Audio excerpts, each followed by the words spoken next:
നമസ്തേ.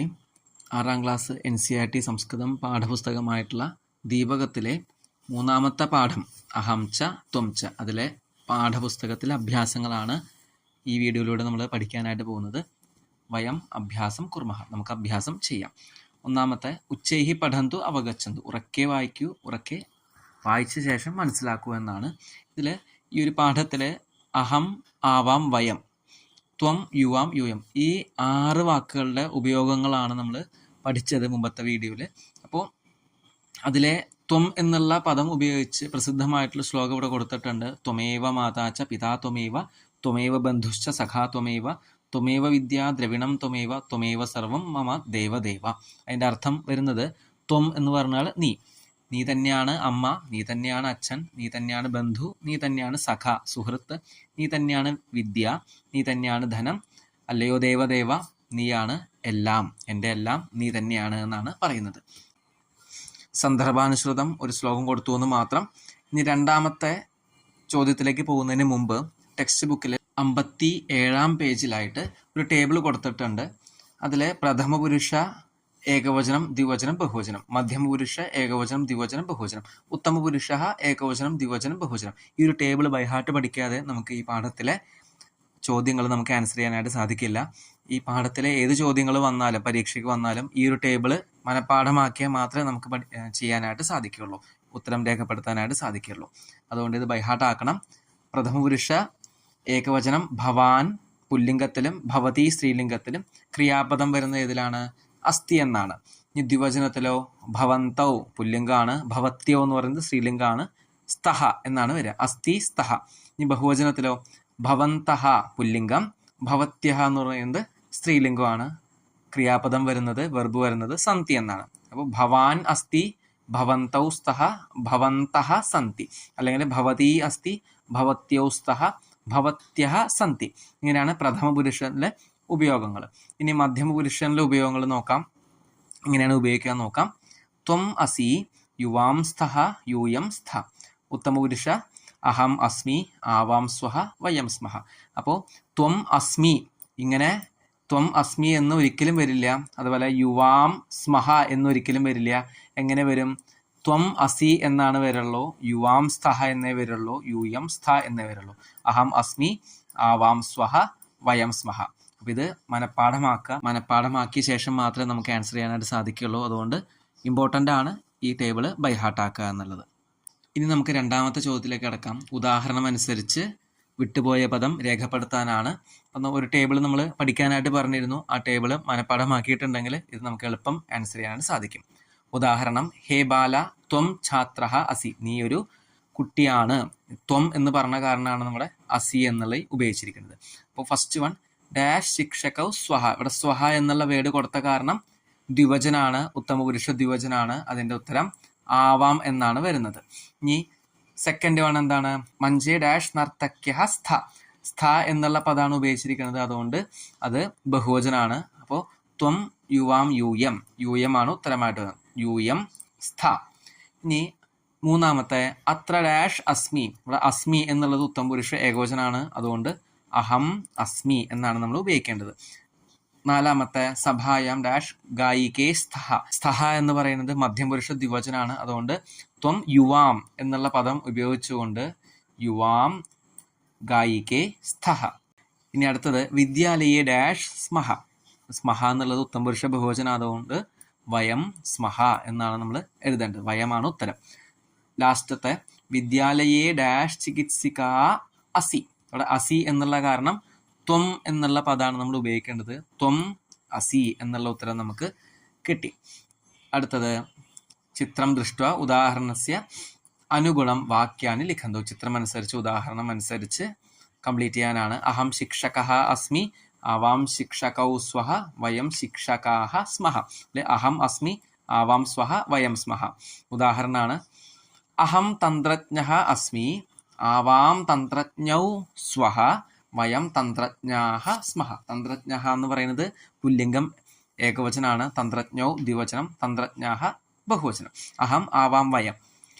അടുത്തത് അഹം നർത്തകഃ അസ്മി ആവാം നർത്തകൗ സ്വഹ വയം നർത്തകാഃ സ്മഹ. അഹം ചാലകഃ അസ്മി ആവാം ചാലകൗ സ്വഹ വയം ചാലകാഹ സ്മഃ. അഹം ആവാം വയം. ഇനി അസ്മി സ്വഹ സ്മഃ. ഈ ഒരു ടേബിള് നമ്മൾ നേരത്തെ പഠിക്കാൻ പറഞ്ഞ ടേബിൾ അതേപോലെ തന്നെയാണ് ഇവിടെ ഇൻഡയറക്റ്റ് ആയിട്ട് ചോദിച്ചിരിക്കുന്നത്. അപ്പോൾ ടേബിള് എന്തായാലും ബൈഹാർട്ട് പഠിച്ചേ പറ്റൂ. അടുത്തത് അഹം ആരക്ഷിക അസ്മി. ഇവിടെ ആരക്ഷിക എന്ന് പറയുന്നത് സ്ത്രീലിംഗാണ്. അപ്പൊ അതിന്റെ ദ്വിവചനം ആരക്ഷികേ സ്വഹ വയം ആരക്ഷികാഹ സ്മഃ. അഹം ആവാം വയം അതിന് മാറ്റമില്ല. അസ്മി സ്വഹ സ്മഹ എന്നുള്ളതിന് മാറ്റമില്ല. മാറ്റം എന്തിനാണ്? ആരക്ഷിക ആരക്ഷികേ ആരക്ഷികാഹ. ലതാ ലതേ ലതാഹ എന്ന് പറയുന്ന പോലെയാണ് ഇത്. അഹം ഛാത്ര അസ്മി ആവാം ഛാത്രേ സ്വഹ വയം ഛാത്രാഹ സ്മഃ. അഹം ഗായിക അസ്മി ആവാം ഗായികേ സ്വഹ. രണ്ട് ഗായികമാരാണ്. വയം ഗായികാഹ സ്മഃ. സ്മഹ എന്നുള്ളത് ബഹുവചനത്തിനെ സൂചിപ്പിക്കാനാണ്. അടുത്തത് അഹം അനുവൈദ്യ അസ്മി. നഴ്സിനെ പറയുന്നതാണ് അനുവൈദ്യ. ആവാം അനുവൈദ്യേ സ്വഹ വയം അനുവൈദ്യാഹ സ്മഃ.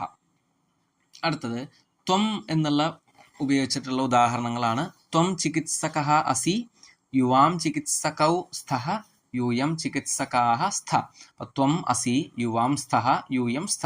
ഇനി സബ്ജക്റ്റിനാണെങ്കിലോ ചികിത്സകഃ ചികിത്സകൗ ചികിത്സകാഹ അങ്ങനെയാണ് വരിക. ത്വം ലേഖകഃ അസി യുവാം ലേഖകൗ സ്ഥഃ യൂയം ലേഖകാഹ സ്ഥ. ത്വം സൈനികഃ അസി യുവാം സൈനികൗ സ്ഥഃ യൂയം സൈനികാഹ സ്ഥ. ത്വം ക്രീഡകഃ അസി യുവാം ക്രീഡകൗ സ്ഥഃ യൂയം ക്രീഡകാഹ സ്ഥ. ത്വം ക്രീഡികാ അസി യുവാം ക്രീഡികേ സ്ഥഃ യൂയം ക്രീഡികാഹ സ്ഥ.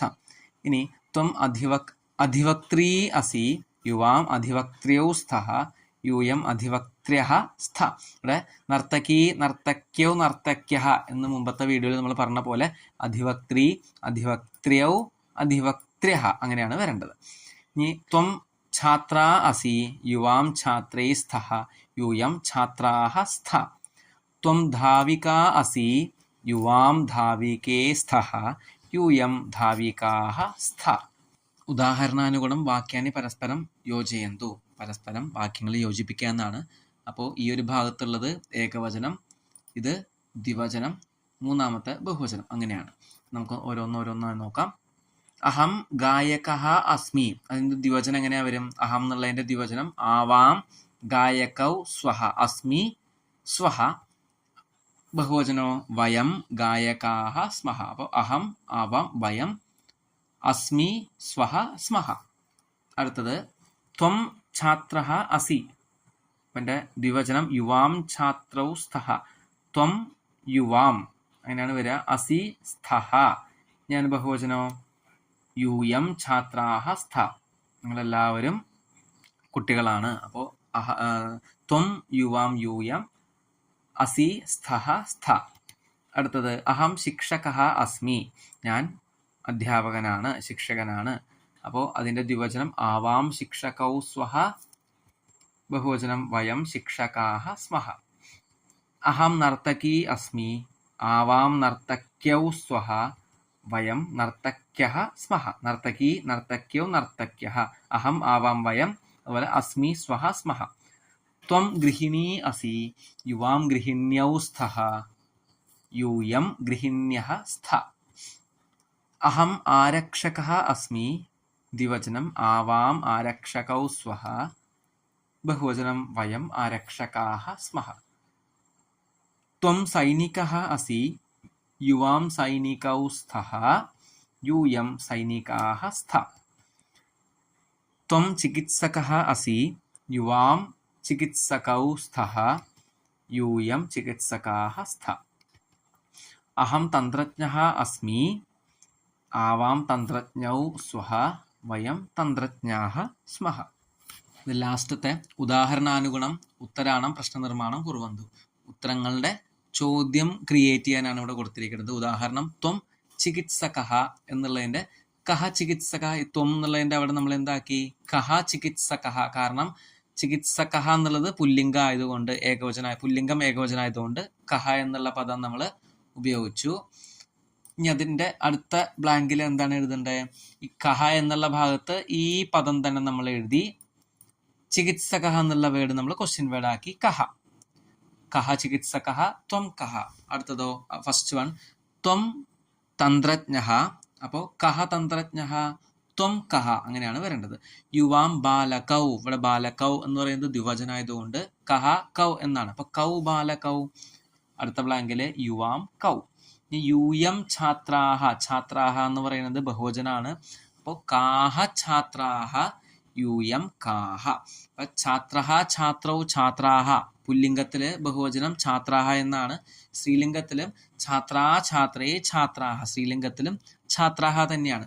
അപ്പോൾ ഇവിടെ ഞാൻ സ്ത്രീലിംഗമായിട്ടാണ് കൊടുത്തിരിക്കുന്നത്, അതുകൊണ്ടാണ് കാഹ എന്ന് പദം ഉപയോഗിച്ചിരിക്കുന്നത്. ഇനി പുല്ലിംഗാണെങ്കിലോ കെ ഛാത്രാഹ യൂയം കെ എന്നാണ് ഇവിടെ വരിക.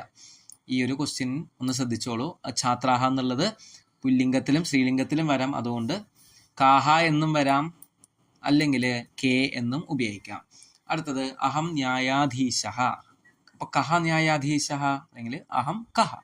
ആവാം ഗായികേ. ഞങ്ങൾ രണ്ടുപേരും പാട്ടുകാരികളാണ് എന്നാണ് പറയുന്നത്. അപ്പോൾ കെ ഗായികേ, ആവാം കെ. ഇനി വയം ശിക്ഷികാഹ. അപ്പൊ കാഹ ശിക്ഷികാഹ, വയം കാഹ. അപ്പൊ ഇതോടുകൂടി ഈ പാഠത്തിലെ അഭ്യാസം നമ്മൾ കംപ്ലീറ്റ് ആക്കി. ഇനി അടുത്ത ലെസൺ നമുക്ക് അടുത്ത വീഡിയോയിൽ പഠിക്കാം, മനസ്സിലാക്കാം. ധന്യവാദാഹ.